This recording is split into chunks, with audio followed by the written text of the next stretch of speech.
Bonsoir à toutes et à tous, ravi de vous avoir pour ce rendez-vous de la rétrospective environnementale. Au menu de l'actualité, le Togo a pris des mesures importantes visant à lutter contre les effets des inondations. Plusieurs projets sont en cours pour contrer ces catastrophes et protéger les infrastructures et les populations. Le Nigeria souhaite booster sa production locale et améliorer l'autosuffisance alimentaire. Le pays a réservé 30% du budget national 2025 pour le secteur agricole pour l'atteinte de cet objectif. Enfin, l'État de Los Angeles aux États-Unis est ravagé depuis mercredi soir par les féroces incendies. Le sinistre a tué 5 personnes avec des dégâts matériels considérables selon les derniers bilans.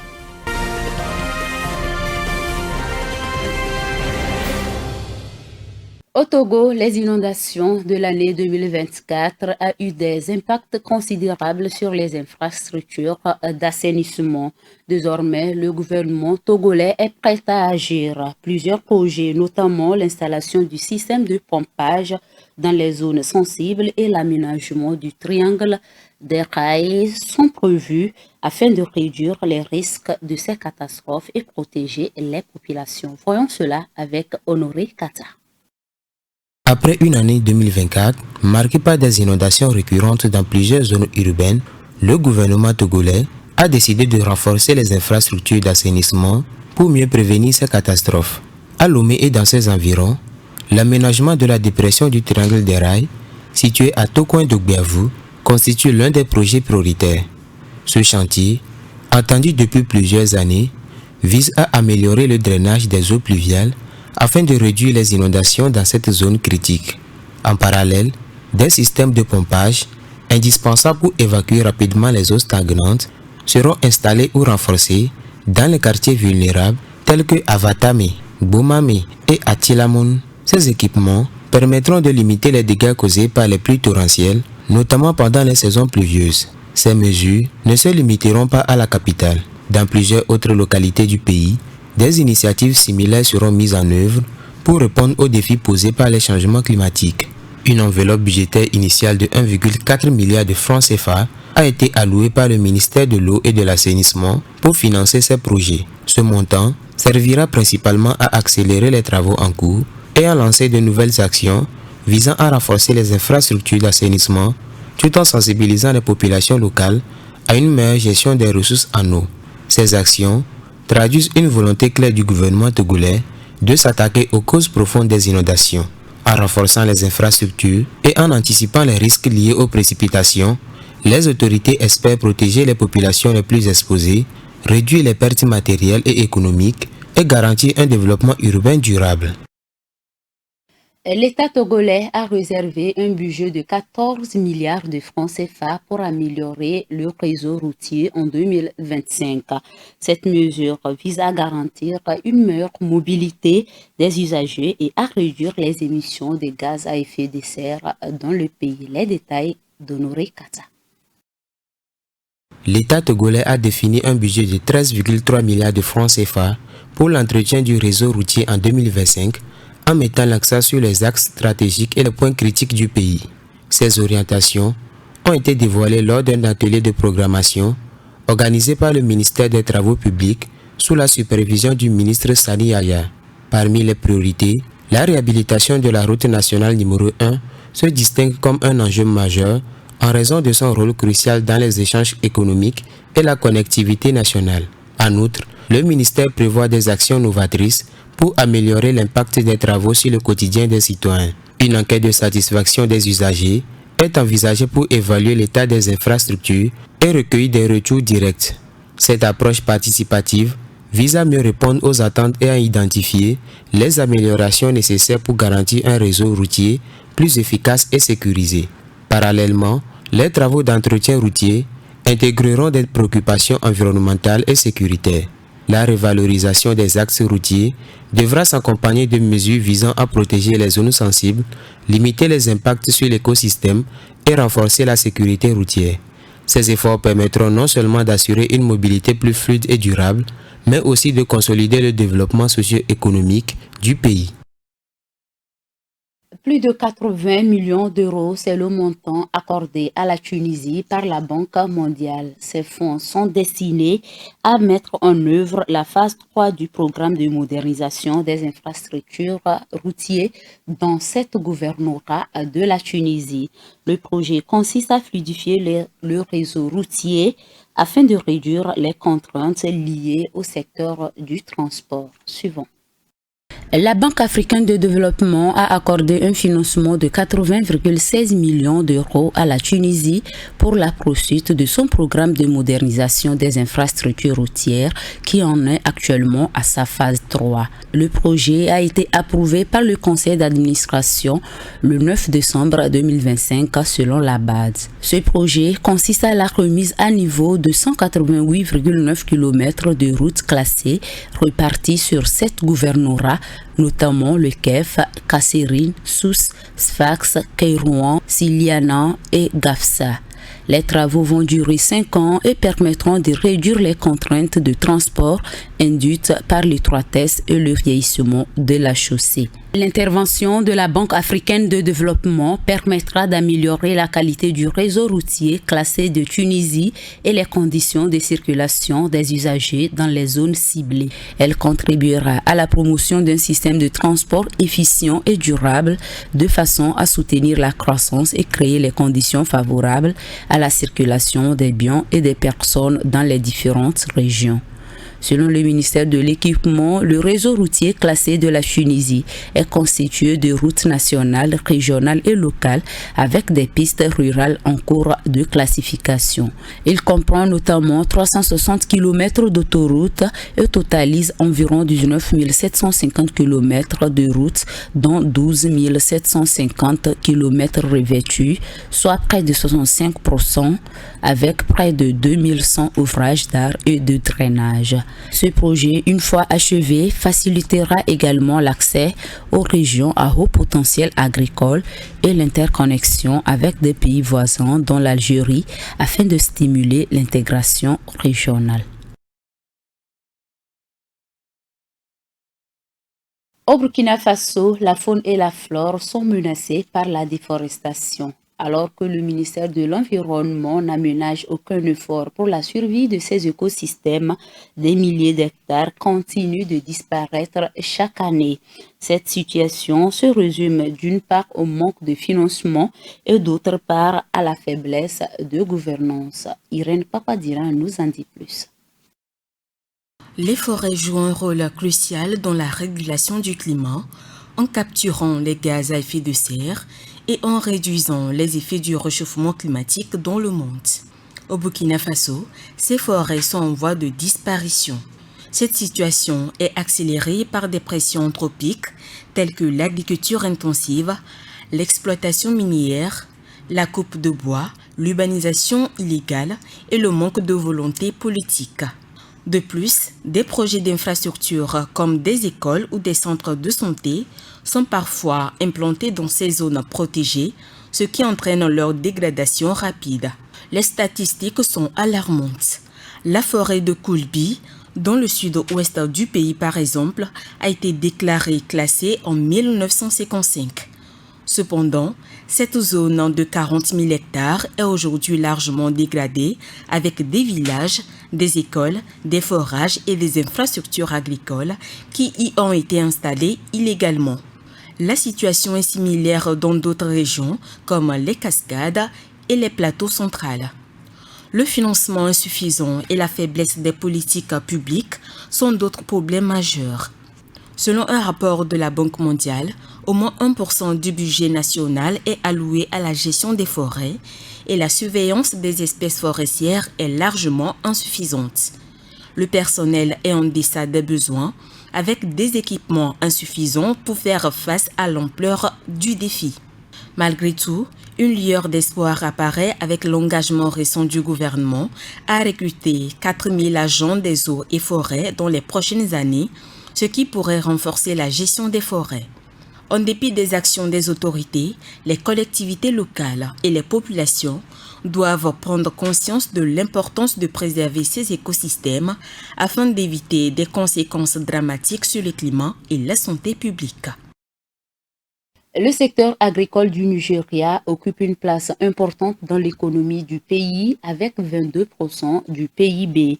Le gouvernement a décidé de renforcer encore plus ce secteur avec 30% du budget national. Cette décision stratégique permettra d'encourager la production locale et d'améliorer l'autosuffisance alimentaire. Pour en parler, Irène Papadina. Pour l'année 2025, le gouvernement fédéral du Nigeria a prévu une allocation d'environ 85,6 millions de dollars au Fonds national de développement agricole NADEF en vue de renforcer le secteur agricole nigérian pour accroître sa productivité face à la demande intérieure croissante et à des défis économiques multiples. En 2022, le taux d'utilisation d'engrais au Nigeria était seulement de 7,3 kg par hectare de terre arable selon la Banque mondiale. Ce chiffre est largement inférieur à la moyenne de 18,2 kg par hectare en Afrique subsaharienne et qui est bien en deçà de l'objectif de 50 kg par hectare fixé lors de la déclaration d'Abuja sur les engrais en 2006. Ce faible niveau d'utilisation des intrants chimiques représente un obstacle majeur à l'augmentation des rendements dans ce pays à forte croissance démographique. Le NADEF a prévu d'allouer plus de 323 447 $ à des projets de recherche sur les meilleures pratiques agricoles pour améliorer les rendements à l'échelle nationale. Ce financement est destiné à soutenir les initiatives visant à moderniser les pratiques agricoles, renforcer la capacité des agriculteurs à adopter des mesures de culture plus efficaces et durables. Pour rappel, le renforcement du budget du Fonds national de développement agricole constitue une réponse stratégique du gouvernement nigérian face aux défis de l'agriculture en mettant l'accent sur l'accès aux engrais et l'amélioration des rendements agricoles. À Madagascar, la pêche des langoustes a été fermée dans 6 régions du pays pour une durée de 3 ans. Cette mesure, prise depuis le 1er janvier, est renouvelée chaque année. Elle permet de booster la production de ces crustacés et de garantir la durabilité du secteur halieutique du pays. Les activités de pêche à la langouste à Madagascar ont été suspendues dans 6 régions du pays pour une durée de 3 mois. La restriction entrée en vigueur le 6 janvier 2025 s'applique chaque année afin de préserver cette ressource halieutique. Cette période correspond au repos biologique de ces crustacés et leur permet de mieux se reproduire. Selon le ministère de la Pêche et de l'Économie bleue, 224 tonnes de langoustes ont été exportées dans l'intervalle de janvier à novembre 2024 contre 220 tonnes en 2020. Cette exploitation excessive est due à une demande croissante de l'Europe, de la Chine et du Japon. Pour une pêche durable, l'ONG Aquatic Service propose une diversification des activités des pêcheurs. Valerio Disano, biologiste marin à la tête de cette ONG, notifie que la période de fermeture de la pêche permettra de régénérer cette ressource et que la décision a été bien comprise par les pêcheurs. La réglementation de la pêche à la langouste à Madagascar est également soutenue par les chercheurs. Ceux-ci ont également mis en exergue l'impact de la baisse de production de ces crustacés. Dans l'actualité également, la hausse du niveau des mers et des océans d'1 mètre liée au changement climatique risque de submerger les plus gros ports pétroliers du monde d'ici 2070. C'est ce qu'a indiqué l'initiative internationale sur la cryosphère et le climat. Les chercheurs appellent à une transition urgente vers les énergies renouvelables afin d'éviter des répercussions catastrophiques. Les précisions de Lyon Sado. L'élévation du niveau de la mer et des océans, occasionnée par le changement climatique, va affecter les principaux ports pétroliers du monde. Ceci, considéré comme un retour de bâton, a été notifié dans une étude de l'Initiative internationale sur le climat et la cryosphère ICCI. C'est une prévision qualifiée d'ironique par les chercheurs, d'autant plus que les combustibles fossiles sont les principales causes du réchauffement climatique et que la transition vers des énergies renouvelables permettrait de freiner le phénomène de la montée des eaux. Si l'on se réfère à cette étude, une élévation de seulement 1 mètre de haut du niveau des eaux pourrait submerger les plus gros ports pétroliers de la planète. Or, cette montée des eaux est désormais considérée comme inévitable d'ici un siècle, d'après l'ICCI. Elle pourrait même advenir dès 2070 si les émissions de gaz à effet de serre ne baissent pas. L'étude mentionne 13 ports qui sont concernés. Ceux de Ras Tanura et Yanbu en Arabie Saoudite sont considérés comme les plus vulnérables étant à faible altitude. Les ports de Houston et Galveston, 2 villes du Texas aux États-Unis, sont également dans le lot. À cela s'ajoute le port de Rotterdam aux Pays-Bas, d'Ust-Luga en Russie, seul port européen dans la liste, qui se complète par 2 ports aux Émirats arabes unis, 3 en Chine dont celui de Shanghai, 1 en Corée du Sud et celui de Singapour. Cette étude s'appuie sur des travaux réalisés par des scientifiques en mai 2024 qui soulignent que 12 des 15 plus gros ports pétroliers du monde étaient menacés par la montée des eaux.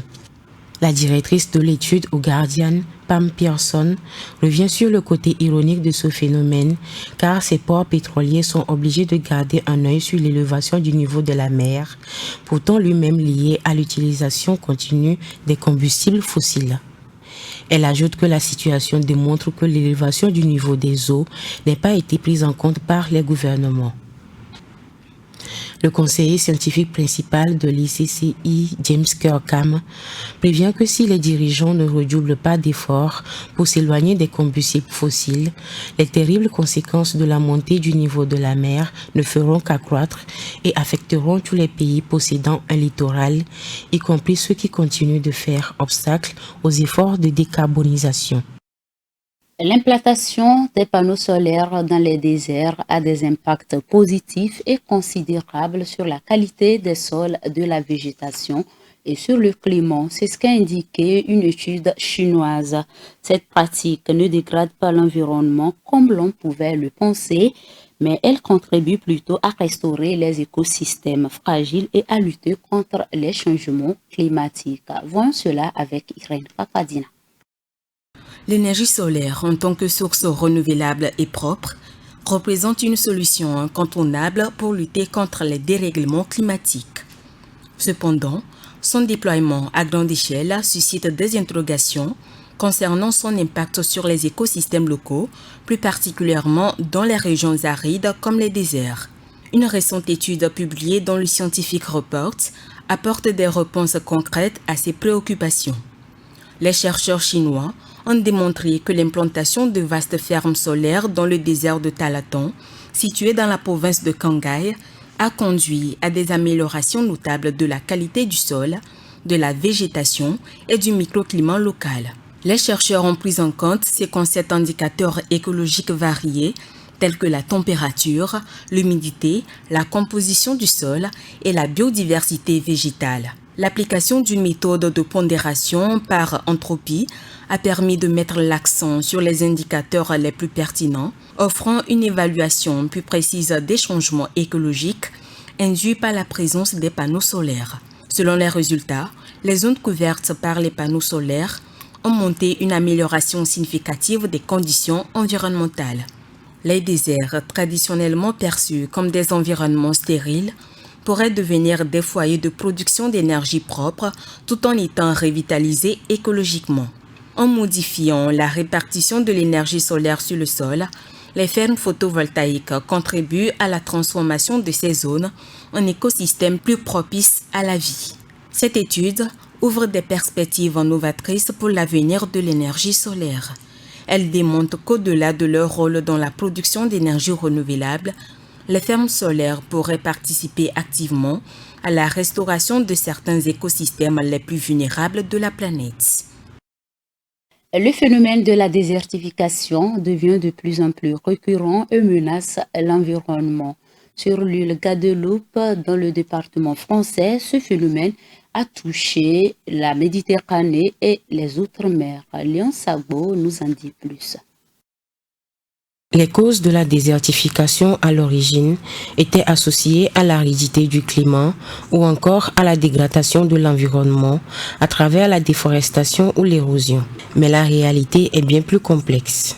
Le phénomène de désertification peut prendre différentes formes, notamment l'ampleur de la sécheresse en termes d'intensité et de durée, l'érosion du trait des côtes grandissantes avec des risques de submersion et du fait que les écosystèmes côtiers du récif corallien jouent un rôle important de protection. Les études réalisées en Guadeloupe révèlent qu'environ un tiers des côtes basses sableuses du littoral de l'archipel présentent un risque d'érosion depuis les années 1950. C'est pour dire que la désertification se manifeste aussi par l'assèchement des sols et la carence hydrique, en l'occurrence l'absence de précipitations. Toutes ces causes ont le réchauffement climatique en commun. Ainsi, ce réchauffement a une trajectoire évaluée à 4% d'ici 2100. Ceci rend incontournable la prise en compte de la lutte contre cette désertification dans la politique publique. Cette prise en compte est nécessaire car selon le comité scientifique français, 1% de ce territoire guadeloupéen est déjà menacé. C'est une mauvaise nouvelle pour les États-Unis. Les incendies sévissent depuis mercredi soir à Los Angeles. Des flammes incontournables peinent à être maîtrisées par les pompiers. La ville de Californie est totalement ravagée. Le quartier de Hollywood est menacé. Néanmoins, les habitants ont pu être évacués.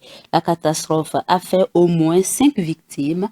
Environ 1100 maisons et des infrastructures ont été détruites. Vivace Ama. Une tempête de feu incontrôlable s'est emparée de la ville de Los Angeles depuis le mardi 7 janvier 2025. Aux premières heures du jeudi, l'on enregistrait déjà 5 morts, 2000 maisons et bâtiments détruits, notamment ceux du quartier huppé de Hollywood. Les pompiers et les secouristes tentent désespérément de venir à bout des flammes. L'incendie a été cartographié à plus de 4200 hectares et il continue de croître. Plus de 750 pompiers sont affectés à la lutte contre le feu. La deuxième ville des États-Unis et pôle mondial du cinéma se retrouve sous un paysage apocalyptique. Par mesure de sécurité et au vu de l'ampleur des feux qui se multiplient autour de la ville, plus de 130 000 habitants sont appelés à évacuer pour se mettre en lieu sûr et le plus loin possible. On a vu que le feu descendait de la montagne et qu'il bougeait très très vite. Alors on a commencé à évacuer tout le monde. Je suis monté en courant au 3e étage pour porter les gens jusqu'en bas, en les soulevant simplement parce qu'on a beaucoup de personnes en fauteuil roulant ici. Et on a réussi à sortir tout le monde avant que littéralement le bâtiment s'enflamme.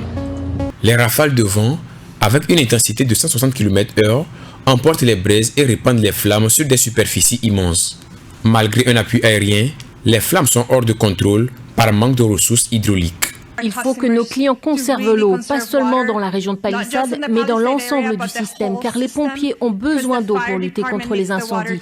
Et nous luttons contre un feu de forêt avec des réseaux d'eau urbains, ce qui représente un véritable défi. Selon les prévisions de la météo, aucune pluie n'est annoncée très prochainement pour contribuer à soulager la situation. La Californie sort de 2 années très pluvieuses qui ont créé une végétation luxuriante. Celle-ci est désormais détruite par ces flammes qui continuent de la dévorer. Une autre catastrophe du côté de Tibet, le pays a été secoué par un tremblement de terre de magnitude 6,8 selon l'agence chinoise chargée des séismes. La catastrophe survenue le 7 janvier dernier a particulièrement touché la région himalayenne dans le sud-ouest de la Chine. Le dernier bilan fait état de 126 morts avec 128 blessés. Voyons cela avec Vivace Ama. 6,8. C'est le niveau de magnitude du séisme qui a frappé le Tibet dans la matinée du 7 janvier 2025. Selon l'agence d'État Chine Nouvelle, le bilan humain est très lourd. Plus de 126 personnes ont déjà perdu la vie dans ce drame qui s'est produit sur les hauteurs de ce territoire autonome de la Chine. De nombreuses maisons se sont effondrées sur leurs habitants, provoquant des destructions impressionnantes. Des quartiers entiers sont en ruine. Dans un froid glacial, les secouristes dépêchés sur place ont engagé une course contre la montre pour dégager au plus vite les victimes sous les décombres. Les militaires chinois sont sur la zone du sinistre pour porter secours à la population tibétaine dans des conditions extrêmes. Selon les autorités, ce séisme est l'un des plus forts de ces dernières années. Sur le plateau tibétain, À 4000 mètres d'altitude et dans une zone proche du Népal, plusieurs villages ont été touchés. Le bilan humain continue de s'alourdir. Les pompiers et les militaires continuent de rechercher les survivants pendant que d'autres secouristes sont au chevet des sinistrés hors de danger. Ainsi s'achève cette randonnée de l'information. Merci à vous qui nous suivez. Excellent week-end à tous. Prenez soin de vous. Green TV International, we revive the environment.